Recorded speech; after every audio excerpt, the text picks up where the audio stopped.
नमस्कार, आप सभी दर्शकों का ग्लोब टीवी प्रेजेंट्स आलाप के इस कार्यक्रम में बहुत बहुत स्वागत है। मैं प्रज्ञा एक बार फिर से हाजिर हूँ आपके साथ। जैसे कि आलाप के हर एपिसोड में हम चर्चा करते हैं किसी खास विषय को लेकर। आज के हमारे चर्चा का विषय है महिला सशक्तिकरण, जो कोल्हान मानवाधिकार संगठन की महिला सचिव है। तो आइए परिचय कर लेते हैं श्रीमती विनीता शर्मा जी से। नमस्कार विनीता जी। जी नमस्कार। ग्लोब टीवी झारखंड में आपका बहुत बहुत स्वागत है। जी बहुत बहुत धन्यवाद। आप हमारे दर्शकों को सबसे पहले अपना परिचय। जी सभी दर्शकों को मेरा नमस्कार। मेरा नाम विनीता शर्मा हुआ। मैं कोल्हान मानवाधिकार संगठन की महिला सचिव हूँ। विनीता जी, सबसे पहले मैं जानना चाहूँगी आपके संगठन हमारे समाज के महिलाओं के लिए क्या काम कर रही है। क्या एयर होस्टेस बनना और वर्ल्ड की टॉप एयरलाइंस के साथ काम करना है आपका सपना? तो 12वीं के बाद ज्वाइन कीजिए CTA aviation and hospitality management institute, now open in Jamshedpur. Practical training के साथ पाइए एयरपोर्ट और 5-स्टार होटल्स में इंटर्नशिप करने का मौका and 100% placement. Education loan available. अभी कॉल कीजिए at 70046154005। देखिए, हमारी जो संगठन है वो सिर्फ महिलाओं को लेकर नहीं बल्कि पुरुष, बुजुर्ग और बच्चे इन सब को लेकर कार्य करती है। क्योंकि हमारे समाज में सिर्फ महिलाएं ही त्रस्त नहीं हैं, बल्कि आजकल के बुजुर्ग भी त्रस्त हैं, आजकल के बच्चे भी त्रस्त हैं। इन सब को लेकर हमारी कोल्हान मानवाधिकार संगठन कार्य करती है। जैसे कि आपने बताया, तो हम उसी पर चलते हुए महिलाओं को आपकी संस्था किस तरह से सपोर्ट करती है? जिस तरह से मैंने कहा कि हमारी संस्था महिलाओं को पूरी तरह से सपोर्ट करती है, तो महिलाओं की बात हुई तो महिलाओं को जिस तरह से आजकल देखती हैं कि समाज में डोमेस्टिक वायलेंस बहुत ज़्यादा है, घरेलू हिंसा, कहते हैं कि महिलाएं सबसे ज़्यादा पहले अपने घर से प्रताड़ित होती हैं, सबसे पहले हिंसा वहीं से शुरू होती है। तो इस तरह अगर कोई भी आजकल में जिस तरह से बहुएं आती हैं, उनके साथ दहेज को लेकर उनके साथ प्रताड़ित किया जाता है, इन सब को लेकर अगर हम उनकी शिकायत हमारे पास आती हैं तो इन सब मामलों में हमारी संस्था पूरी तरह सजग रहती है उनकी सहायता के लिए। विनीता जी, जैसे कि आपने बताया महिलाएं ससुराल से प्रताड़ित होती हैं, तो ये किस तरह से कैसे आप लोग इन्वेस्टिगेशन करते हैं कि वो कैसे प्रताड़ित हो रहे हैं और इसका सही जस्टिफिकेशन आप लोग कैसे करते हैं? देखिए, हमारी तो सबसे पहले यही कोशिश रहती है, जब वो महिला आती हैं हमारे पास अपनी शिकायत लेके, तो उनसे लिखित लिया जाता है। क्योंकि बहुत बार ऐसे केसेस होते हैं कि जब हम लोग उसके लिए इन्वेस्टिगेशन करने जाते हैं कि सही मायने में वो प्रताड़ित हो रही हैं या नहीं हो रही हैं, हो सकता है आगे चलकर जब हम लोग उसकी तहकीकात करने लगते अपने संगठन के माध्यम से, तो इस मायने में हम लोग देखते हैं कि हाँ, लिखित वो दी हैं, आगे चलकर उनकी लिखित जो है अगर वो दी रहती हैं तो अपने बातों से मुकरती नहीं हैं। और मुकरने के साथ साथ ये भी देखा जाता है कि ठीक है, और हम लोग जब ये शिकायत आती है तो हम लोग दोनों पक्षों को रखते हैं, दोनों पक्षों के, पुरुष के पक्ष से भी महिला के पक्ष से भी। ये कोई ज़रूरी नहीं है कि जो उनकी शिकायत है वो जायज़ है। हम लोग ये भी ध्यान देना हमें पड़ता है कि पुरुष कहीं इससे कहीं महिला से तो प्रताड़ित नहीं है, क्योंकि बहुत सारे ऐसे केसेस हमारे संगठन में आ चुकी हैं कि इसलिए हम लोग, हमारा यही मोटिव रहता है कि हम दोनों पक्षों को ध्यान में रख कर करें।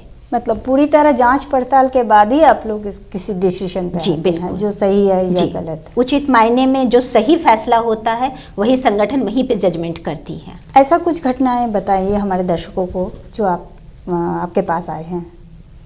ऐसी बहुत सारी घटनाएं आई हुई हैं, लेकिन उनमें से मैं एक का जिक्र जरूर करना चाहूँगी। ये हमारी घटना थी गम्हरिया से। गम्हरिया से एक महिला आई थी, वो अपनी शिकायत लेकर आई थी कि उनके हस्बैंड हैं शराब पीकर उनको बहुत प्रताड़ित करते हैं। शादी के 6 साल हो गए, 2 बच्चे भी हो गए, लेकिन उनका भरण पोषण सही तरीके से वो नहीं कर पा रहे हैं। आए दिन मार पीट यही सब करना उनका काम था। इससे वो बहुत ज़्यादा परेशान थी।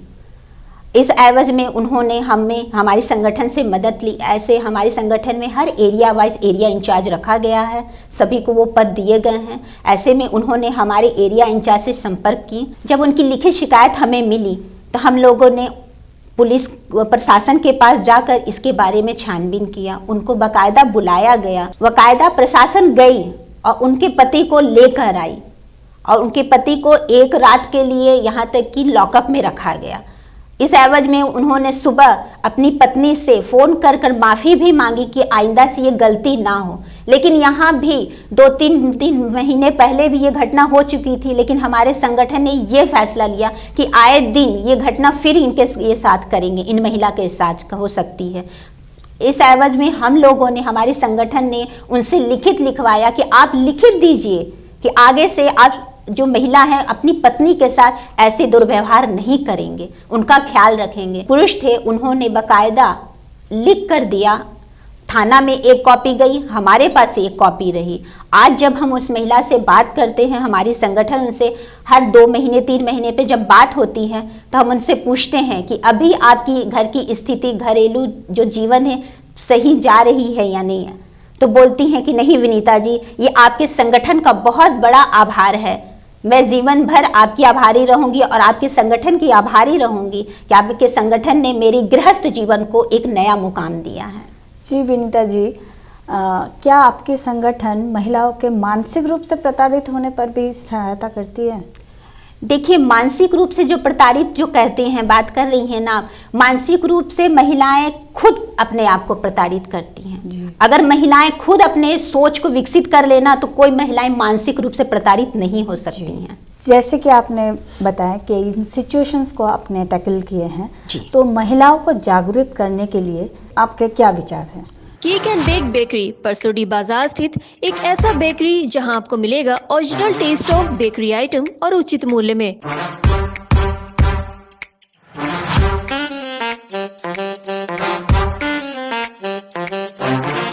क्रिसमस पार्टी, बर्थडे पार्टी या कोई भी इवेंट के लिए अगर आपको केक लेना हो तो तुरंत संपर्क करें केक एंड बेक बेकरी।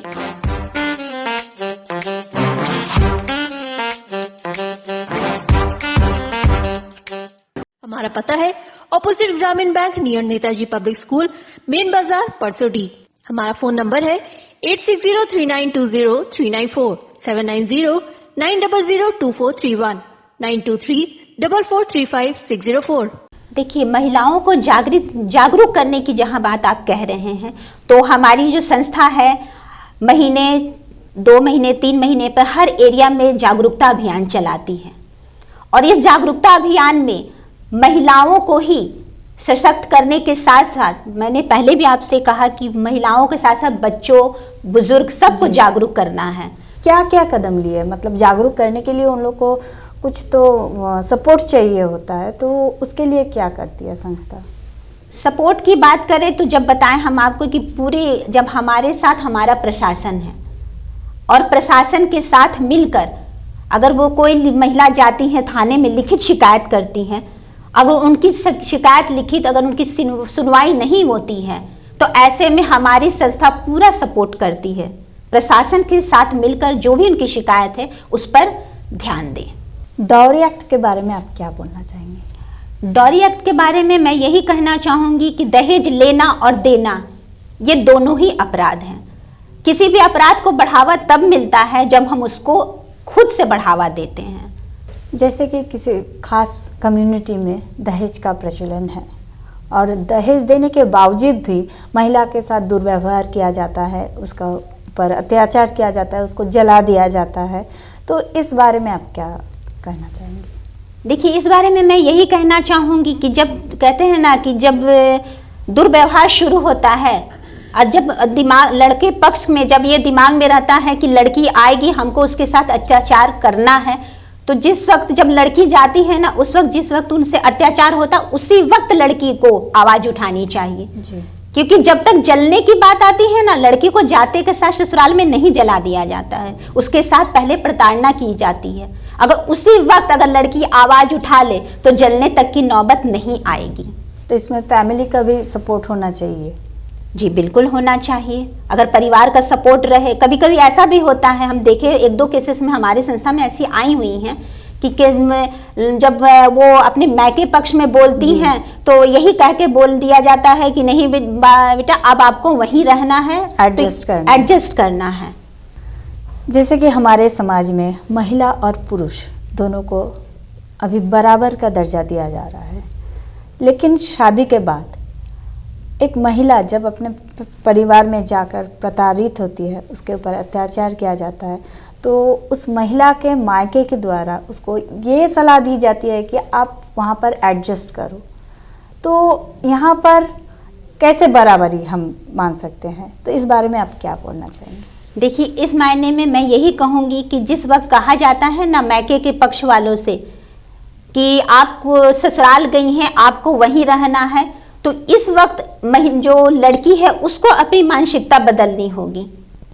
मानसिकता बदलने से मीन्स उसको अपने अंदर वो पावर रखनी होगी, वो उस तरह से सक्षम बने कि वो मायके पे भी डिपेंड ना हो, अपनी जो प्रॉब्लम है वो डिस्कस करे।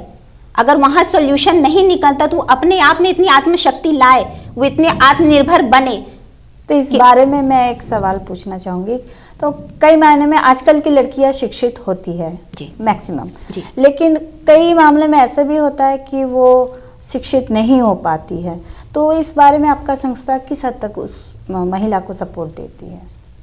आर्थिक पक्ष में की ओर इशारा करें। नहीं, देखिए, हमारी संस्था का आर्थिक पक्ष के हिसाब से कुछ भी नहीं है। जो भी है सरकारी जो भी सुविधाएं हैं वो किसी तक कैसे पहुंचे, किसी जन जन तक कैसे पहुंचे, ये हम लोगों का मोटिव रहता है। क्योंकि बहुत सारी ऐसी सुविधाएं हैं जो सरकार के द्वारा दी गई हैं, लेकिन उनका जन जन तक अभी तक पहुंच ही नहीं है। बहुत सारी ऐसी सुविधाएं हैं, तो इन्हीं सुविधाओं को कैसे हर जन तक पहुंचाया जाए, यही हमारा कोल्हान मानवाधिकार संगठन का उद्देश्य है।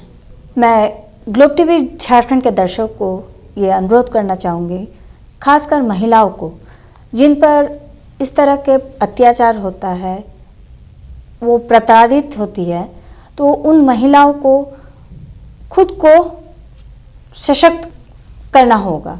और अगर वो प्रताड़ित हो रही है तो उन महिलाओं से, मैं खासकर उन महिलाओं से ये निवेदन करना चाहूँगी कि वो इन संगठनों के साथ संपर्क करें और खुद को इस तरह की प्रताड़ित होने से बचाव करें।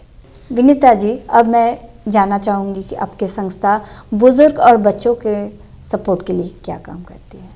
देखिए, हमारी संस्था बुजुर्ग के लिए बात कहें तो बुजुर्ग को आज जो सरकार की ओर से जो वृद्धा पेंशन है, विधवा पेंशन है, ये सब का फॉर्म भरा जाता है बाकायदा, उनको ये सुविधा दे इस तरह से, क्योंकि एक एज आने के बाद बुजुर्ग को सबसे ज़्यादा आर्थिक कमी हो जाती है। इन सब मायने में उन्हें पेंशन मिलना बहुत ज़रूरी है, तो आर्थिक रूप से वो मजबूत बने, इसके लिए हमारी संस्था कार्य करती है। जी, मैं एक सवाल पूछना चाहूँगी। जैसे कि हर एक फैमिली में तो नहीं होता, लेकिन किसी किसी फैमिली में बुजुर्ग को एक एज के बाद उनको वृद्धाश्रम में पहुँचा दिया जाता है, तो या फिर उसके साथ टॉर्चर किया जाता है। तो इस मामले में आपका संस्था किस हद तक उनको सपोर्ट देती है? देखिए, इस मामले में हमारी संस्था पूरी तरह से सचेत रहती है, क्योंकि हमारा उद्देश्य है कि सबसे पहले बुजुर्गों को ही सम्मान दिया जाए, क्योंकि घर घर बुजुर्ग से ही बनता है। और हमारी संस्था है बुजुर्ग के लिए कार्य करती है। अगर बुजुर्ग की तरफ से कोई शिकायत आती है तो हमारी संस्था पूरी तरह से सजग होकर उस घर में जाती है। और भी 2-3 केसेस ऐसे हमारे पास आए हुए हैं और उसको हम लोग ने इतने अच्छे से सुलझाया कि आज के दिन में बुजुर्ग से जब मिलते हैं, उनसे बात करते हैं, तो बोलते हैं कि नहीं, आपकी संस्था की सिर्फ एक मौजूदगी ही हमारे जीवन को बहुत बेहतर बना चुकी है। बहुत अच्छा। जैसे कि आपने अभी बताया, सरकार की तरफ से बुजुर्गों के लिए पेंशन स्कीम की योजना चलाई जा रही है, तो क्या एक वृद्धा के लिए ये काफ़ी होता है? देखिए, वृद्ध के लिए काफ़ी क्या होता है, सबसे पहले तो उनको अपने परिवार की सपोर्ट की ज़रूरत पड़ती है।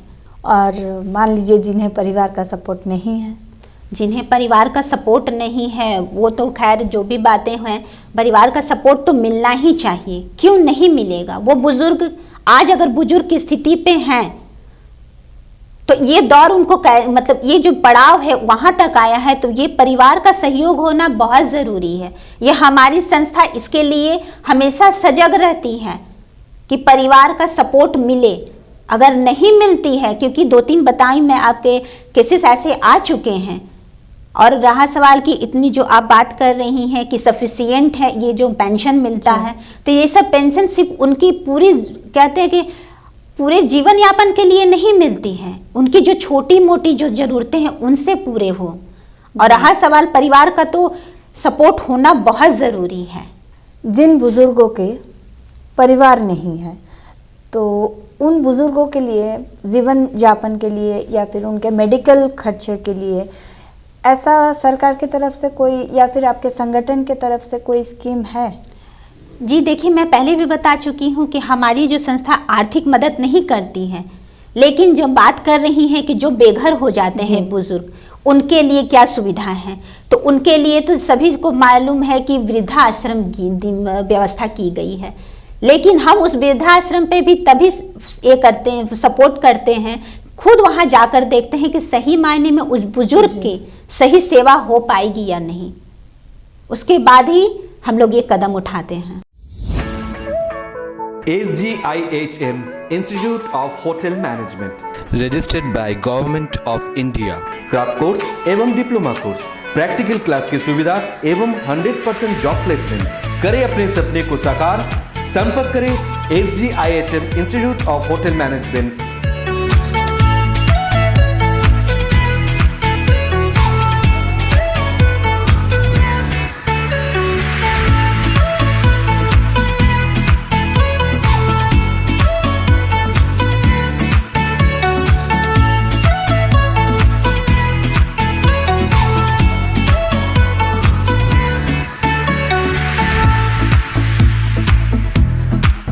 करें अपने सपने को साकार, संपर्क करें SGIHM institute of hotel management, 3rd floor DH state centre near Ram मंदिर ऑपोजिट बंधन बैंक, बिष्टपुर जमशेदपुर। हमारा फोन नंबर 7004615405 एवं 9204579353। अपने सपने को साकार करने के लिए आज ही संपर्क करें SGIHM institute of hotel management. सरकार की तरफ से ऐसा कोई वृद्धाश्रम खुला गया है क्या? नहीं, देखिए अभी तक फिलहाल इस तरह से कोई भी सुविधाएं नहीं हैं, लेकिन बाराद्वारी वगैरह में जो भी वृद्धाश्रम खोले गए हैं वो गैर सरकारी हैं, और इस एवज में उस बुजुर्ग को जब भेजा जाता है तो हमारी तरफ से जो भी जांच पड़ताल है वो करने के बाद ही वहाँ भेजा जाता है। विनीता जी, जैसे बच्चे प्रताड़ित होते हैं तो बच्चे कैसे प्रताड़ित होते हैं, इस तरह की क्या क्या घटना आपके सामने आई? देखिए, अभी जिस तरह से बात कर रही हैं आप कि किस तरह से बच्चे प्रताड़ित होते हैं, तो सब बच्चे सबसे ज़्यादा प्रताड़ित होते हैं बाल मजदूरी से। जी, बाल श्रम जो है वो सबसे बड़ा अपराध है। बाल श्रम करवाना ही बहुत बड़ा एक अपराध है, एक बहुत बड़ी क्राइम है। इस एवज में भी हमारे पास शिकायतें आती हैं। और एक और मैं कहना चाहूँगी कि बाल बच्चों के साथ सबसे ज़्यादा जो कहते हैं मानव बच्चों की जो तस्करी होती है, इन सब के भी केसेस हमारे पास आ चुके हैं। 2-3 केसेस है, मैं एरिया का नाम तो नहीं बता पाऊँगी आपको, लेकिन ये कहूँगी कि 2-3 ऐसे केसेस हैं जहाँ बच्चों की तस्करी की गई है। इस पे भी हमारी संस्था पूरी तरह से रोकथाम करने की कोशिश में है। बाल मजदूरी तो एक कानूनी अपराध है जी।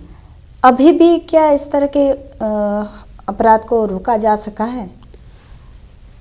देखिए, रोकने का तो प्रयास जारी है, और यही कार्य हमारी संस्था, मैंने आपसे कहा कि कर भी रही है। ये नहीं कहूँगी कि पूरी तरह से जड़ से खत्म हो चुका, क्योंकि इसकी जड़ें बहुत ज़्यादा मजबूत हो चुकी हैं। इसे खत्म करने में थोड़ा समय तो ज़रूर लगेगा।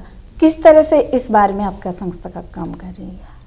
इस ये में हम लोग जिस तरह से काम कर रहे हैं, हम लोग बाकायदा बाल सुधार गृह में जाकर वहाँ मिलकर इन सब चीज़ों को लेकर ध्यान में रखे हुए हैं, और इनकी बच्चों की सुधार इसी तरह से हम लोग करना चाहते हैं। बाल सुधार गृह में जाकर हम लोग बाल जो मजदूरी है उसको रोकने के लिए हमारी संस्था सर्वे करते रहती है, और इसे किस तरह से रोका जाए। बहुत से ऐसे बच्चे हैं जिनके घर में कमाने वाले कोई नहीं, इस एवज में उन्हें नौकरी करनी पड़ती है। तो वहाँ हमारी यही कोशिश रहती है कि जो भी सरकार की ओर से सुविधाएं हैं वो बच्चे को दिया जाए, और जो उनके घर में माँ हैं, उनके पिताजी हैं, उनको ये सुविधा दी जाए। जो भी रोजगार निकल रही हैं उनको वो रोजगार उनको देकर उनकी आर्थिक स्थिति सुधारी जाए। जी। आज के समय में एक सबसे बड़ी समस्या देखा जा रहा है फीमेल चाइल्ड को अब्यूज़ किया जा रहा है, इसके बारे में आप क्या बोलेंगे? देखिए, ये तो सबसे बहुत बड़ा अपराध है। ये जो भ्रूण हत्या होती है, ये तो सामाजिक तौर पे क्या पूरे देश के लिए बहुत ही शर्मनाक बात है। हमारे देश में ये कानून बन चुके हैं कि भ्रूण हत्या नहीं की जाए, और इसके लिए मैं यही कहना चाहूँगी कि कहते हैं बेटी बचाओ बेटी पढ़ाओ, ये सब जो अभियान चल रहे हैं ये इन्हीं सब की रोकथाम के लिए चल रहे हैं। अगर बेटी ही नहीं रहेगी घर में तो कुछ होना नहीं है, ना देश का विकास होगा ना समाज का विकास होगा। ये तो गया आपका भ्रूण हत्या के बारे में। मैं जानना चाहूंगी छोटी लड़कियों के साथ जो दुष्कर्म होता है, हाँ, तो उसके संबंध में आप क्या बोलना चाहेंगे? देखिए, छोटी बच्चियों के साथ जो दुष्कर्म हो रहा है ये समाज के लिए बहुत ही शर्मनाक बात है जी, और साथ में बहुत दुखदाई बात है। ये दरिंदगी की हद हो जाती है, इंसानियत की हद यहाँ पर खत्म हो जाती है। देखा गया है कि किसी किसी बच्चियों के साथ अपने खुद के परिवार वाले ही इस तरह की घटना को अंजाम देते हैं, तो इस संबंध में आप क्या कहना चाहेंगे?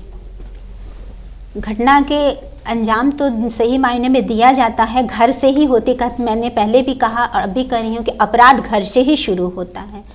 जिस वक्त ये घटना होती है उसमें उसके सगे संबंधी ही आगे होते हैं। इस घटना को करने और रोकने में दोनों का हाथ होता है, परिवार वालों का।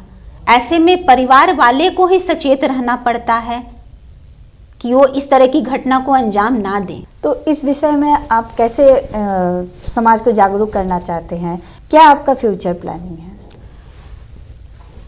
ऐसे में हम लोग जागरूकता अभियान कर रहे हैं। हमारे 2-3 महीने में ही और जागरूकता अभियान का कार्यक्रम ये चलेगा। इस विषय पे ही हम कार्य करने वाले हैं कि जो बच्चियों का जो बलात्कार हो रहा है इनको किस तरह से रोका जाए। ये हमारी संस्था कार्य कर रही है, जागरूक कर रही है, और साथ में बच्चों के साथ जो भी ये शर्मनाक घटना हो रही है, बच्चियों को मतलब सपोर्ट करना, बच्चियों को कैसे इन सब चीज़ों का, देखिए इन सब का चीज़ों का एहसास ना बच्चियों को किस तरह से दिया जाए कि आपके साथ ये व्यवहार, मतलब कहते हैं ना कि शुरुआत में ही आप देख लेंगे कि किसी की गलत जो मंशा होती है वो नज़र आने लगती है। ऐसे में माँ बाप को भी सजग रहने की ज़रूरत है। माँ बाप सजग रहेंगे तो बच्चियाँ सजग रहेंगी। जैसे बच्ची थोड़ी बड़ी होते ही माँ को उसको बता देना चाहिए कि कैसे वो अपना बचाव करेगी, कैसे गुड टच बैड टच, ये इन सब चीज़ों का जो है अपने कहते बैड टच और गुड टच, इसकी फीलिंग माँ को सबसे पहले बतानी पड़ेगी। जी, जैसे आज समाज में मॉडर्नाइजेशन का दौर जारी है, लड़कियां अपने आप को बहुत मॉडर्न समझ रही नहीं, आज का लाइफस्टाइल वैसा हो चुका है। लड़कियां टाइम से ज़्यादा घर पे लौट रही है, रात को घर लौट रही है, तो इस संबंध में भी बहुत सारे घटनाएं घट रही है। तो इस बारे में आप क्या बोलना चाहेंगी? कैसे मतलब लड़कियां अपने आप को बचाव कर सके, या फिर उन लोग के बचाव के लिए क्या मतलब क्या सिक्योरिटी है? जैसा कि आपने कहा कि लड़कियां देर से घर लौट रही हैं, अपने कल्चर से ये कर रही हैं, मैं ये कहूँगी कि लड़कियां जब लड़के देर से लौटते हैं तो ये सवाल क्यों नहीं उठता है? क्यों जो उठता है, यही हमारी मानसिकता तुच्छ हो जाती है जी। तो ऐसे में हमारे घर परिवार, हमारी सोसाइटी, मैंने कहा ना कि हमारी संस्था यही जागरूक कर रही है जी, हमारे समाज की ही मानसिकता को बदलनी होगी। मैंने कहा ना कि जब कोई पुरुष लेट नाइट काम करता है तो घर की माताएं बोलती हैं कि बहुत काम कर रहा है बेटा, नाइट ड्यूटी करके आया है। लेकिन जब कोई महिला नाइट ड्यूटी करके आती हैं तो घर में ये बातें होती हैं कि नहीं, चरित्रहीन होगी, उनके कैरेक्टर पे शक किया जाता है। तो यहाँ हमारे समाज की मानसिकता बदलनी होगी, और सबसे पहले हमारे घर की मानसिकता को बदलनी होगी। हमारा घर सुधरेगा तब जग सुधरेगा। मैं दर्शकों से कहना चाहूँगी कि इस समाज में बराबरी लाना है तो महिलाओं को खुद को तैयार करना पड़ेगा, और समाज को भी अपना नज़रिया बदलना होगा। एक महिला तभी अपने आप को इस्टेब्लिश कर सकती है जब समाज उसको उस तरह की दर्जा दे, और हर महिला को ये हक है कि अपने टैलेंट को, अपने काबिलियत को दुनिया के सामने रखें। बहुत बहुत धन्यवाद विनीता जी हमारे ग्लोब टीवी में आने के लिए और हमारे दर्शकों को इतनी महत्वपूर्ण जानकारियाँ देने के लिए। मैं ग्लोब चैनल का भी बहुत बहुत शुक्रिया अदा करना चाहूँगी कि आप लोगों ने मुझे ये मंच दिया अपनी बातों को कहने का। बहुत बहुत धन्यवाद। मैं आशा करती हूँ इन महत्वपूर्ण जानकारियों से आपको लाभ पहुँचेगा और इन जानकारियों को आप ज़्यादा से ज़्यादा लोगों तक शेयर करें ताकि कोई भी महिला, बुजुर्ग और बच्चे प्रताड़ित ना हो पाए। और इसी के साथ ही आज का कार्यक्रम यहीं पर समाप्त करते हैं। हमारे चैनल को लाइक, सब्सक्राइब और शेयर कीजिएगा ताकि इस तरह की बहुत सारी महत्वपूर्ण जानकारियाँ हम आप तक पहुँचा। आज इजाज़त लेंगे। नमस्कार।